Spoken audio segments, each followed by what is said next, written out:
Marvel never planned for these characters to blow up. One was written as pure parody. Another was just a throwaway joke in the background. They were made to be laughed at, not taken seriously. But fans saw something else. Over time, these joke characters built cult followings, stole scenes, and in some cases, became global icons. So, who are these characters that turned from punchlines into lasting legends?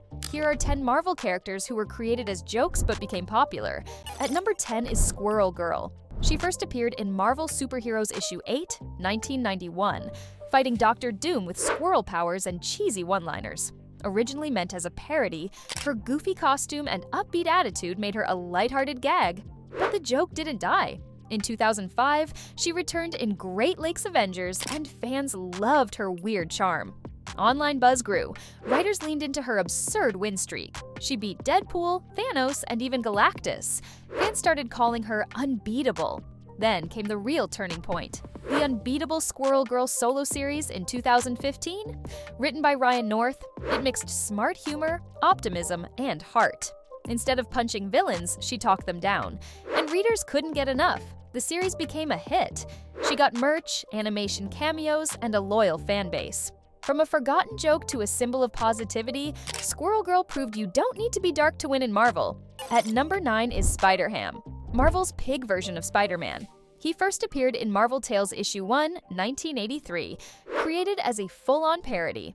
His name was Peter Porker, a spider who got bitten by a radioactive pig and transformed into a pig with spider powers. His world was full of animal versions of heroes, like Captain America and Goose Rider. The comic was meant as a joke filled with puns and gags. But something strange happened. Fans liked him.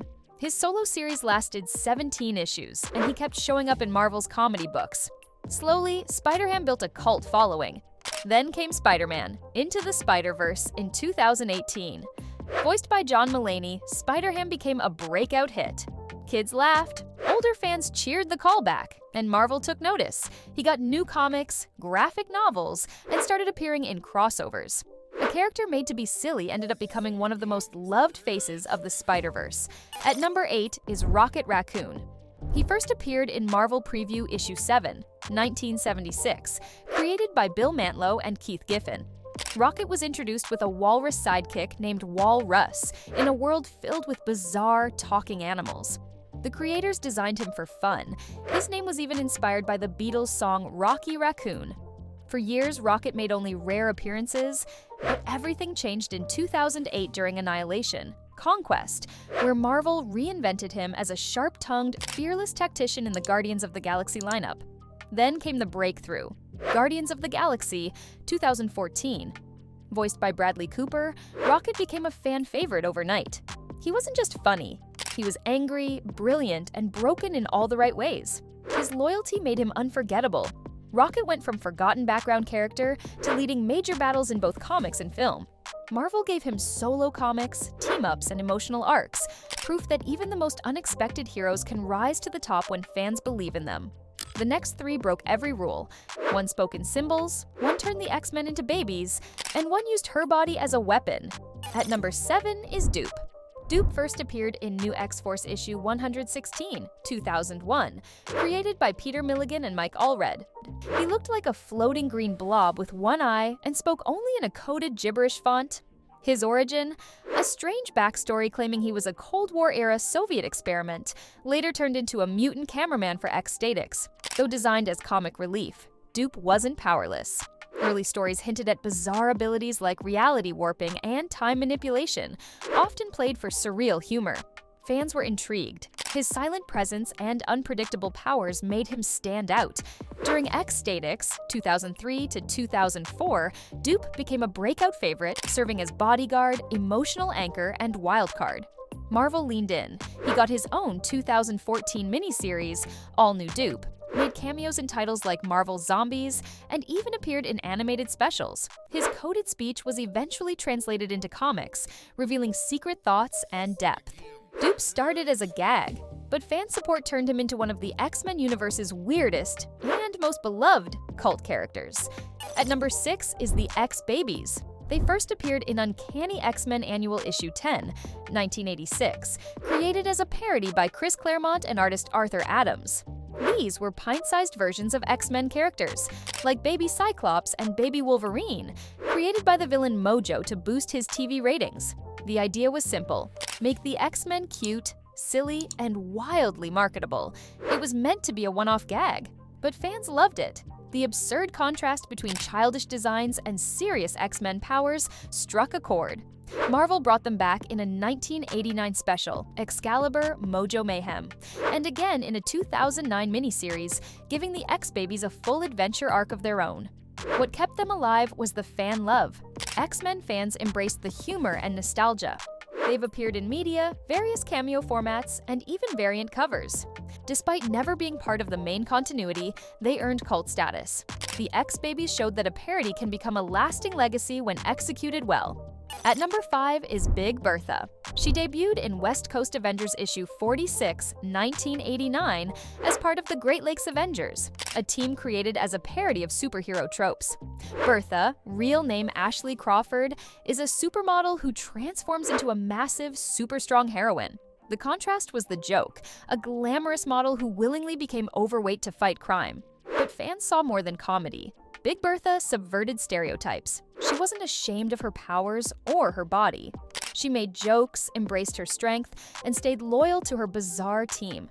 Over time, readers connected with her confidence and charm.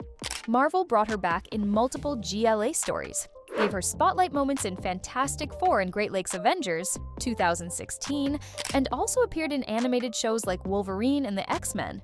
She never headlined her own series, but she didn't need to. Big Bertha became a cult favorite not because of how she looked, but because she owned it. That attitude made her unforgettable. At number 4 is Demolition Man, or D-Man. He first appeared in The Thing issue 28, 1985, wearing a costume that copied Daredevil and Wolverine. Created as a joke sidekick for Captain America, D-Man was socially awkward, overly strong, and clumsy, a parody of macho heroes. But fans didn't laugh for long. They connected with his struggles. D-Man faced real issues: poverty, depression, rejection, and kept fighting anyway. He wasn't rich, famous, or polished. He was flawed, honest, and tried his best, even when everyone else gave up on him. That's why fans loved him. He felt real, Marvel noticed. They gave him deeper stories, like sacrificing himself to stop Maelstrom, becoming a cosmic guardian, and mentoring younger heroes. He even led the Great Lakes Avengers, a team of misfits like himself. In 2025, D-Man is set to appear in Captain America 4. What started as a punchline became a fan favorite because he never stopped trying. These next 3 pushed it too far. One died in seconds, one lost his mind, and one rang a bell to kill people. At number 3 is Grasshopper. He debuted in GLA, Misassembled issue 1, 2005, created as a parody of insect-themed heroes. Recruited by Flatman for the Great Lakes Avengers, Grasshopper was a middle-aged security guard in a grass-green suit. And just seconds after joining, he was killed by a 3-pointed say from the villain Zarin. That was the joke. Grasshopper was never meant to last. Marvel created him as a one-off gag, a disposable superhero to highlight how ridiculous some comic tropes had become. But that's exactly why fans remember him. The sheer absurdity of a hero dying in his debut, before even finishing his first line, made him iconic among GLA readers. Fans even gave him a cult following, turning a 3-panel character into a recurring punchline in Marvel lore. Years later, Marvel introduced a new, real Grasshopper in Heroes for Hire, 2011, proving that even a joke can leave a legacy. Grasshopper died a gag, but lived on as legend. At number 2 is Madcap. He first appeared in Captain America issue 307, 1985. A chemical accident wiped out his family, but instead of turning tragic, Marvel went bizarre. Madcap dressed like a clown, carried a soap bubble gun, and started spreading chaos just for fun. Originally written as a parody of meaningless violence, he was meant to mock nihilism. He didn't want revenge. He wanted to laugh and drag everyone into his madness. But over time, fans took notice. His unpredictable energy, twisted humor, and fourth wall breaking made him stand out. He wasn't just weird, he was dangerous and unforgettable. Writers began using him more often, teaming up with Daredevil, Ghost Rider, and even Deadpool. That's when things changed. Deadpool fans loved Madcap's chaos. He wasn't just a joke anymore. He became part of Marvel's most chaotic duo. Today, Madcap is known for his chaotic team-ups and his recurring role as Marvel's most unpredictable prankster. At number 1 is Dr. Bong. He first appeared in Howard the Duck issue 15, 1977.